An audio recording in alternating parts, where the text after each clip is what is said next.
pause right there. Don't keep scrolling just yet, because what you're about to hear could completely alter your perspective on life and the choices you make every day. Have you ever considered whether behaving with decency is a shield against harm? Do you hold the view that compassion keeps you untouchable? Maybe you think that sharing freely guarantees unwavering loyalty, or that speaking honestly is all you need to gain others' respect. If any of those ideas sound familiar, then prepare for an uncomfortable truth. And before you continue, subscribe to Dark Psychology Decoded helps reinforce why this belief becomes the most harmful misconception spread by our culture. The most detrimental error people stumble into is confusing moral conduct with protection from life's dangers. Here's the cold reality. Decency is like a wildfire. It can sweep through the things you treasure, the bonds you form, the ambitions you pursue, and even the successes you've built for yourself. Let's look back at Niccolo Machiavelli. That's right, Machiavelli uncovered a startling reality. He watched respected rulers crumble. He saw benevolent kings ruined. He noticed how those with generous hearts often ended up betrayed by the very individuals they helped. And he wrote down these observations for the world to see. Today, those lessons are yours. What you're about to learn is the hidden cost of being upright, something rarely discussed openly. Over the next moments, you'll understand how your admirable traits could secretly be making you susceptible. Why aren't people grateful for your warmth? Why do they exploit your helpful nature instead of cherishing it? Most crucially, how can you turn your sense of goodness from a soft spot into your most formidable advantage?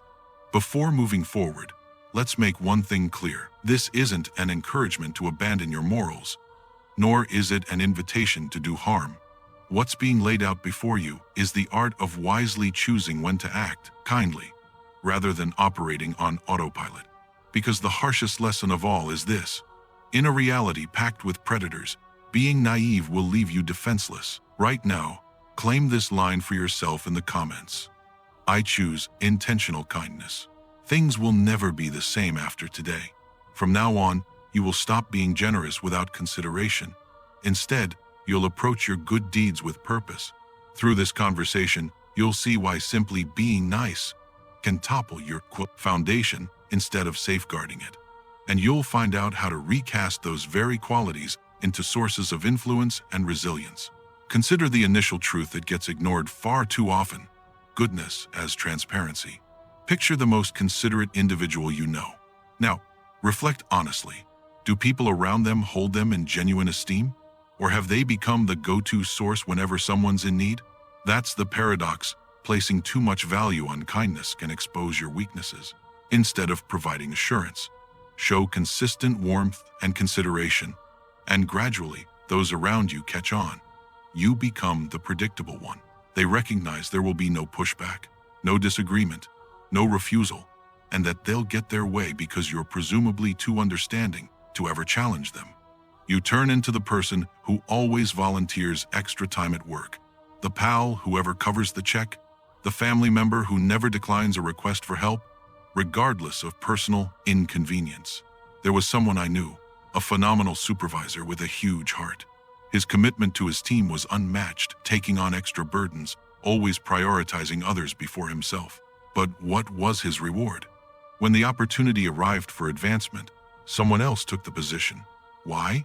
Because kindness, unfortunately, is often mistaken for servility, not authority. People don't honor virtue, they take advantage of it.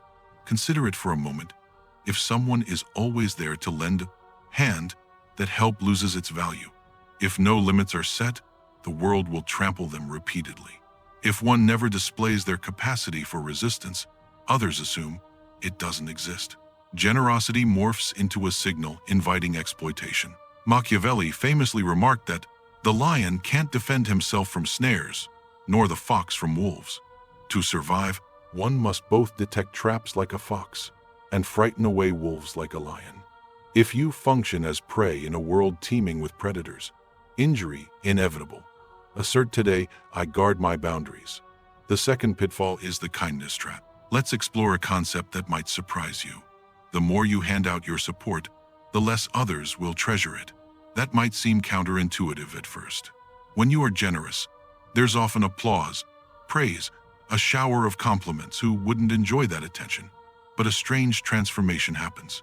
Over time, persistent generosity creates needy dependence, inflated expectations, and, ultimately, frustration and disappointment. If you step in once to help someone, you're met with appreciation.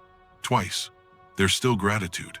But repeat it 10 or more times, and people begin to act as if your support is owed to them. What once delighted them is no longer exceptional. It morphs into an entitlement. Should you pause or say no, those you've given most to will likely remember only that single instance, disregarding all prior selflessness. Suddenly, blame falls on you. This scenario often emerges with parents. Shower their children with gifts in the beginning, only to find the magic fade eventually. Asking for a gadget becomes just routine when the answer is, "Not this time." Resentment and outrage replace excitement. The cycle echoes in friendships. Pick up the tab regularly, and folks expect it. Volunteer to help time and time again, and it's simply assumed you'll step in. When the moment comes that you need a favor, those same people become unavailable. This is what's known as the generosity paradox. Giving continually turns into a habit hard to break. And if you ever need a break, you quickly become the antagonist in everyone else's narrative. Persistent kindness doesn't cultivate unwavering devotion. It creates cravings. Those attached to it will inevitably lash out when deprived. Science has a term for this: hedonic adaptation. Humans rapidly accept new comforts as normal. What was once special becomes ordinary. And once ordinary, it becomes invisible. Thus, repeated kindness gradually loses impact. But a solitary, unexpected no will stand out in their mind, the incident they harp on and recount. This pattern is ever present. Stay late at work consistently, and it goes unremarked. Head home on time for once. People grumble about your lack of dedication. In intimate relationships, continual compromise becomes demanded, and any resistance is labeled as stubbornness. Machiavelli advised, "Deliver benefits sparingly. That way, they'll be more meaningful." Scarcity increases worth, while overabundance diminishes it. Write this affirmation: "I give wisely from now on." The mask we wear in front of others is far more influential than we'd like to admit. Here's something that might feel uncomfortable to acknowledge. Society prioritizes what appears to be genuine rather than what actually is authentic beneath the surface. People aren't evaluating your true character. They're assessing your public presentation. They're not scrutinizing your inner compass. They're observing your exterior image. Therefore, to maintain influence and command attention, you must present an outward appearance of decency while exercising control quietly in the background. Examine the most accomplished individuals in your circle. Do you genuinely believe they arrived at success through transparent sincerity toward every single person? Absolutely not. They mastered the skill of determining precisely when, precisely how, and precisely to whom they reveal their compassionate side. They maintain a warm demeanor publicly while executing difficult choices behind closed doors. They demonstrate forgiveness when advantageous and project authority when required. They comprehend that crafted benevolence outweighs authentic benevolence. This approach isn't duplicitous. It's measured and deliberate. Think about a physician performing an operation. When a surgeon makes an incision, is this cruelty? No, the physician is performing what's medically necessary, even if it produces temporary discomfort. Authentic leadership means recognizing that real support sometimes requires saying no. True assistance sometimes means taking an unpopular stance. Authentic caring sometimes means choosing actions that momentarily seem harsh. The presentation isn't about dishonesty. It's about strategic timing. It's understanding which occasions call for tenderness and which demand unwavering resolve. The majority reverse this completely. They reveal fragility to threats and shield to friends. Strategic thinkers flip this approach. Machiavelli observed, "What you appear to be is what counts. Few truly witness who you are." He grasped that perception constructs actuality. When observed as fragile, you become fragile. When observed as powerful, you become powerful. Make this statement yours. I shape how the world sees me. The fourth component centers on the mathematics of influence. Every single choice you make has expenses attached. Every assistance you provide. Every instance you consent when you'd prefer to decline. Every hour invested in supporting others instead of progressing yourself. People with generous hearts rarely calculate this. They distribute resources endlessly until they're depleted. Subsequently, they find themselves exhausted, bitter, and exploited. You must grasp something fundamental. Your hours, your vitality, and your assets are restricted. Allocating them to others leaves you with diminished quantities for your own advancement. Acknowledging this isn't self-centeredness, it's comprehending mathematics. Unrestricted helpfulness exhausts your reserves. When your reserves are depleted, you lose capacity to support anyone, yourself included. Reflect on airline emergency procedures. Flight attendants instruct passengers to secure their own oxygen supply initially, then assist others. The reasoning? Should you become unconscious trying to help someone first, you've created two individuals requiring assistance rather than one. Existence follows comparable patterns. If you exhaust yourself serving others, you metamorphose into someone requiring assistance.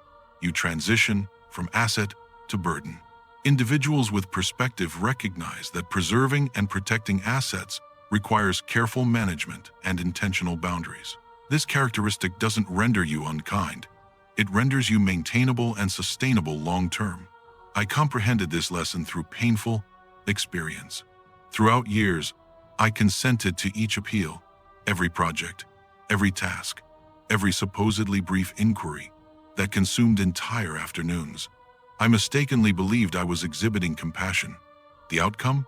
Festering resentment, frustration toward those around me. My ventures stagnated, my aspirations postponed indefinitely, and paradoxically, I grew less equipped to assist those genuinely struggling. That's when illumination struck. Permitting everyone access to your time translates to denying yourself that same time. When you neglect your own requirements, you eventually fail everyone dependent on you. Throughout recorded civilization, the greatest philanthropists weren't those who said affirmatively to everything. They were strategists who said negatively to almost everything, permitting themselves to say affirmatively magnificently to carefully selected endeavors. Machiavelli stated, to issue instructions, one must possess authority.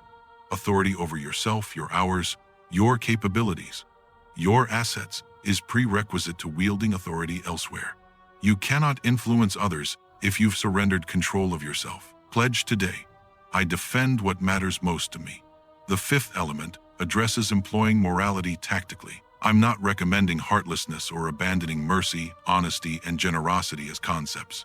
What I'm communicating is this. Employ these virtues strategically, deploying them precisely when they'll yield maximum force. A blade resting unused protects no one. Yet that identical blade, wielded skillfully by a trained fighter at the critical juncture, can defend an entire population. Your compassion operates identically. When you assist others, it must originate from deliberation. When you show compassion, it must serve a purpose. When you're magnanimous, it must generate consequences you desire. Here's an illustration that clarifies it. Rather than spreading help thinly across many recipients, concentrate resources on deserving individuals. Rather than radiating warmth universally, direct exceptional generosity to those mattering most. Rather than accepting every proposition, deliberately say yes to pursuits aligning with your trajectory. This methodology accomplishes several things simultaneously. First, gestures become treasured because they're restricted. Second, influence multiplies because concentration amplifies results. Third, others regard you more favorably because you're selective. Examine revered historical figures. Martin Luther King Jr. wasn't submissive regarding injustice. He confronted it with intensity. Mother Teresa wasn't spreading her efforts across billions. She concentrated on those experiencing the deepest hardship. Each exemplified morality with deliberation. They harnessed their character as instruments for transformation, not as instruments for universal approval. Practically implementing this method, whenever facing an invitation to commit, examine three components. Does this resonate with my principles and aspirations? Can I execute this without exhausting myself?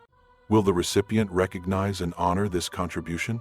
Should any answer be negative, you don't merely decline. You decline respectfully but decidedly. When you do say affirmatively, commit completely.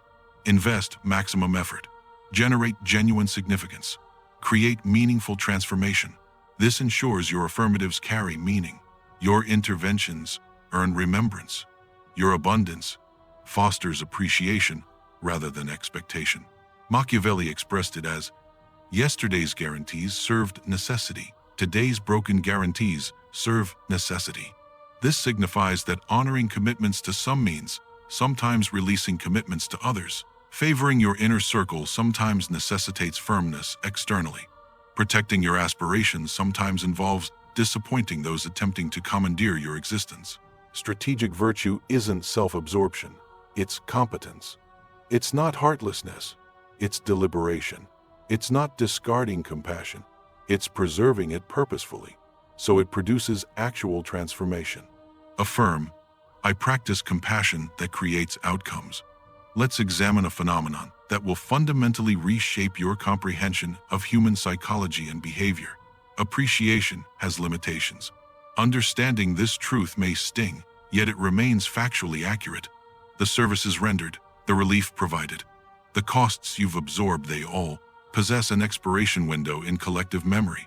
Repeated favors transition from tokens of kindness into anticipated obligations. The trajectory moves from heartfelt thanks to automatic expectation to mounting frustration. Assistance with relocation earns substantial gratitude. Supporting another move half a year later still generates appreciation, yet with diminished enthusiasm. A third instance sees diminished emotional reaction. By a fourth relocation, individuals cease requesting. They presume your participation. Should you become unavailable at that juncture, you've transformed into the antagonist. This represents human neurology at work. We acclimate to favorable circumstances. We dismiss repeated advantages as standard. We reframe exceptional accommodation as ordinary conduct. Eventually, individuals archive memories of what they obtained from your investment, overshadowing recollection of your selflessness. This pattern manifests universally in romantic partnerships, professional environments, friendship circles, and kinship structures. The perpetually accommodating party becomes the individual expected to accommodate perpetually. The consistently dependable problem solver transforms into everyone's default solution. When that individual eventually institutes parameters or voices refusal, they encounter treatment as though betraying collective confidence. Heightened consistency in benevolence diminishes benevolence's perceived significance. Increased accessibility reduces accessibility's perceived uniqueness. Escalated contribution sans reciprocal expectation breeds assumptions your giving costs nothing. This constitutes the mirage of thankfulness. We hypothesize that amplified benevolence generates amplified gratitude. Contrarily, it generates diminished gratitude due to heightened anticipation. Those most appreciative tend to be those receiving assistance sporadically. Those expressing ingratitude typically receive assistance repeatedly. This reflects not malice. It reflects human nature. Humans recalibrate anticipations corresponding to precedent. Recognizing this psychological mechanism needn't signify abandoning compassion or helpfulness. It signifies purposefulness regarding distribution. Establish perimeters. Condition assistance occasionally. Grant individuals experience of your non-existence as problem solver. Machiavelli observed, populations evaluate primarily through optics rather than sensation. Universal perception occurs. Few comprehend substance. Your present behaviors receive sharper scrutiny than your historical ones. Former magnanimity becomes forgotten. Concurrent conduct dominates judgment. Articulate this commitment. I create meaningful, enduring significance. The seventh dimension encompasses tangible outcomes over intentions. Communities appraise consequences, not motivations. You might possess spotless intentions. Your heart might overflow with virtue. Yet absent manifested accomplishments matching your objectives, nothing proves relevant. Historical narratives don't immortalize individuals exhibiting pure hearts, while accomplishing nothing. History venerates those who executed, who delivered, who accomplished objectives. Consider this inquiry personally. Which legacy appeals more compelling? Remembered as genuinely cordial, yet largely unproductive, or perceived as demanding, yet genuinely transformative? Most gravitate toward the initial, because it appears less risky. Yet here exists an uncomfortable accuracy. Recognition as merely affable results in complete obscurity. Observe something else. Countless individuals lack historical recognition. Conversely, you recognize countless individuals who created measurable transformation, despite potentially seeming unpleasant occasionally. Existing history provides instruction regarding legacy building. You cannot mark positive territory without surviving adequately to establish one. Surviving professionally, intimately, and existentially demands exceeding mere virtue.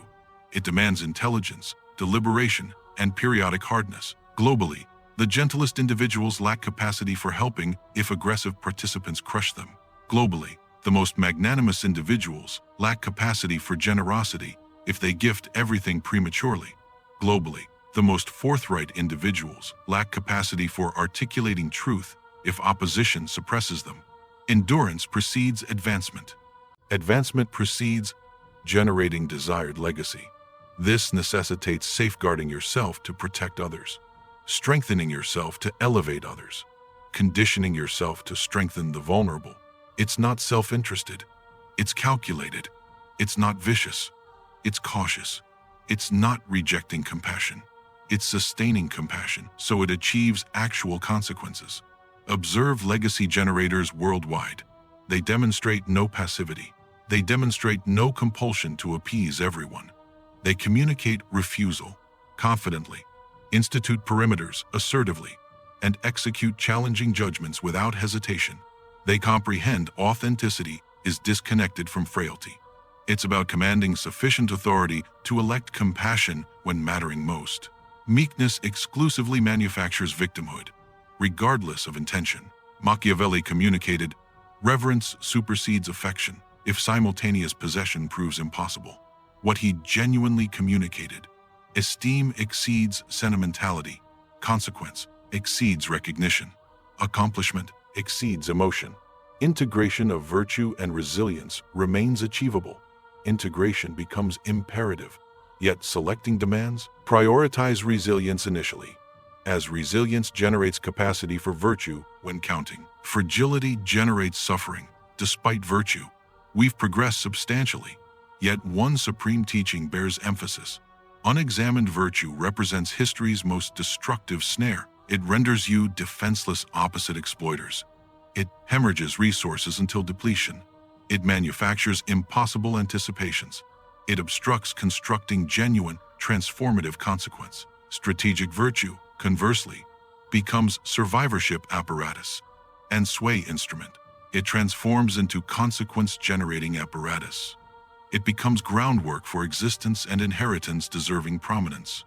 You've recognized blind virtue's startling destruction. You've grasped why abundance jeopardizes you, why gratitude evaporates, and why virtue, without consequence, holds emptiness. Importantly, you've discovered transforming virtue from fragility into fortitude, implementing compassion strategically, supporting productively, and generating consequence meriting attention. I request one thing before continuing.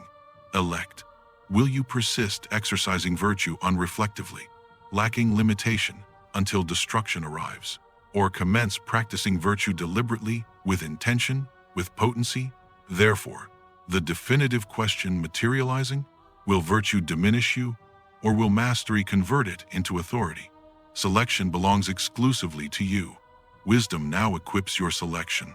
Pronounce this final commitment: I integrate virtue with power.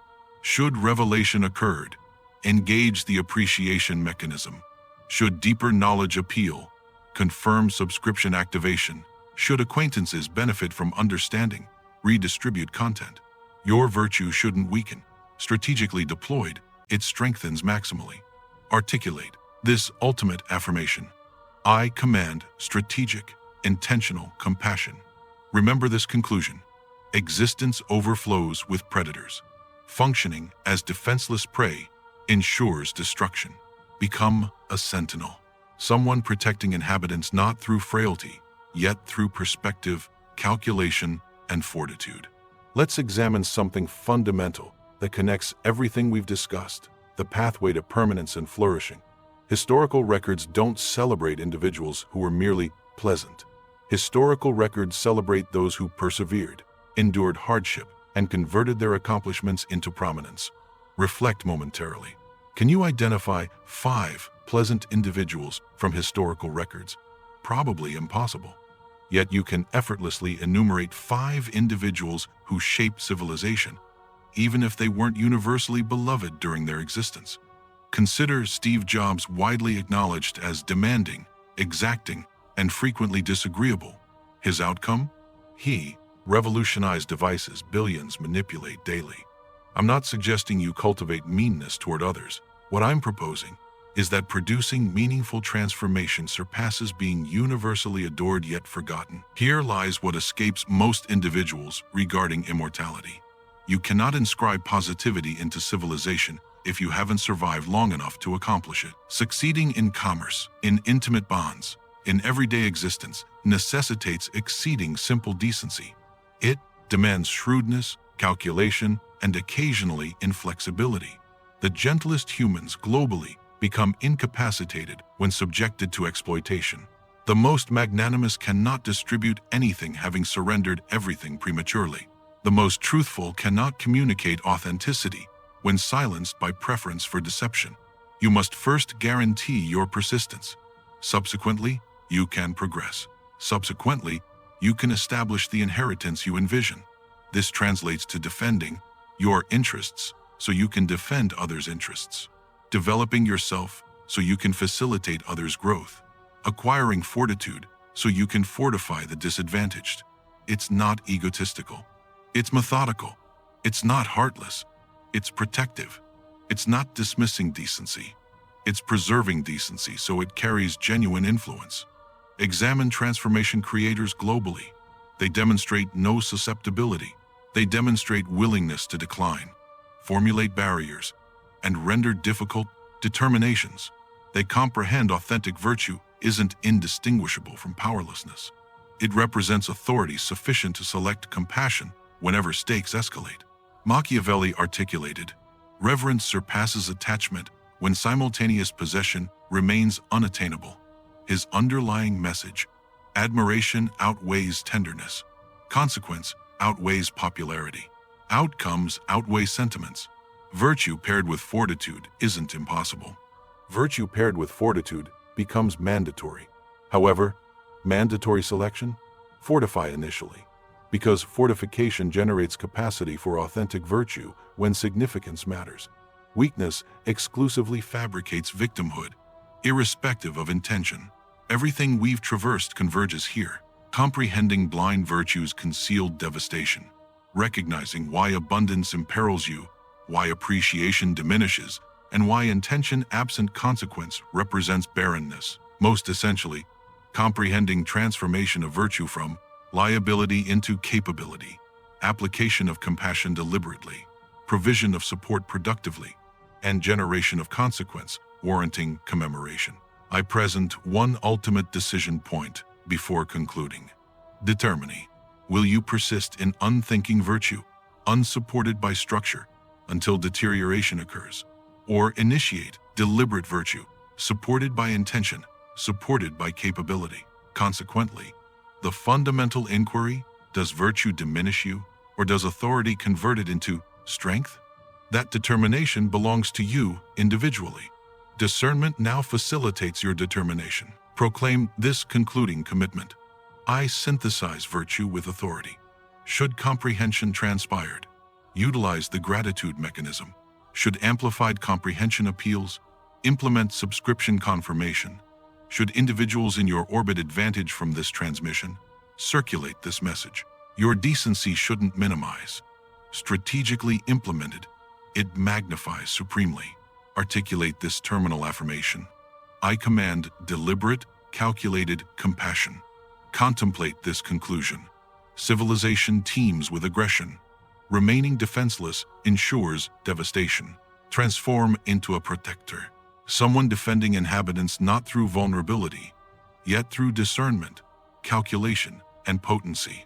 We've traversed substantial geography throughout this examination, from recognizing virtue's hidden dangers to grasping generosity's paradoxes, from perceiving presentation's significance to comprehending consequences' precedence.